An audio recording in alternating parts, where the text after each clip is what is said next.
আমি সংযুক্তা আজকে নিয়ে এসেছি ডিম ভাপার রেসিপি। একঘেয়ে ডিম খেতে খেতে বোর লাগলে এইভাবে ডিম বানিয়ে দেখো, দারুণ লাগবে। ডিমগুলো আমি একটা টিফিন কৌটোয় ভেঙে নিয়েছি, তারপরে মিশিয়ে দিচ্ছি গোলমরিচ, চিলি ফ্লেক্স আর নুন। ভালো করে গুলে নিয়ে টিফিন বক্স আটকে এবার কড়াইতে ভাপানোর জন্য দিয়ে দেবো। বেশি জল নিলে হবে না, সামান্য জল নিতে হবে। এরপর আর এক জায়গায় আমি পেঁয়াজ, রসুন, আদা, টমেটো, লঙ্কা এগুলো পেস্ট করে নিচ্ছি। টিফিন বক্স খুলে আমি সামান্য সর্ষের তেল মিশিয়ে আবার কিছুক্ষণ রেখে দিলাম ভাপানোর জন্য। ডিম ভাপা আমার অলমোস্ট রেডি। এবার কেটে নিচ্ছি এগুলো পনিরের টুকরোর আকারে। এরপর কড়াইতে তেল গরম করে নিচ্ছি, তারপর দিয়ে দিচ্ছি গোটা গরম মশলা, তেজপাতা।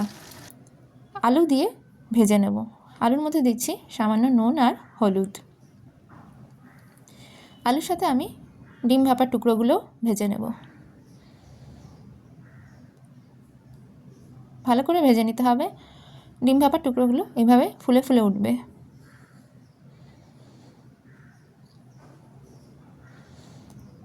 হয়ে গিয়েছে আমার ভাজা। এরপরে পেঁয়াজ, রসুন, আদা, টমেটো, লঙ্কা যে পেস্টটা করেছিলাম সেটা দিয়ে দেব একই তেলের মধ্যে। মশলাটা ভালো করে কষিয়ে নিতে হবে। আন্দাজ মতো নুন, হলুদ দিয়ে নিলাম। এবার দিয়ে দিচ্ছি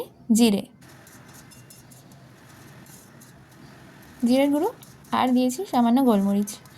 ভালো করে এভাবে কষিয়ে নেব। কষানোর সাথে সাথেই আমি আলু অ্যাড করে দেবো, যাতে আলুগুলো সেদ্ধ হতে বেশি সময় না লাগে। আলুর সাথে এগুলো কষিয়ে নিচ্ছি। এরপর ঢেকে দিয়েছিলাম, কষানো হয়ে গেছে। তারপর জল দিয়ে আমি ডিম ভাপার টুকরোগুলো দিয়ে দিচ্ছি। জল যখন ফুটে উঠবে তখনই টুকরোগুলো দিতে হবে। ডিম ভাপা আমার রেডি।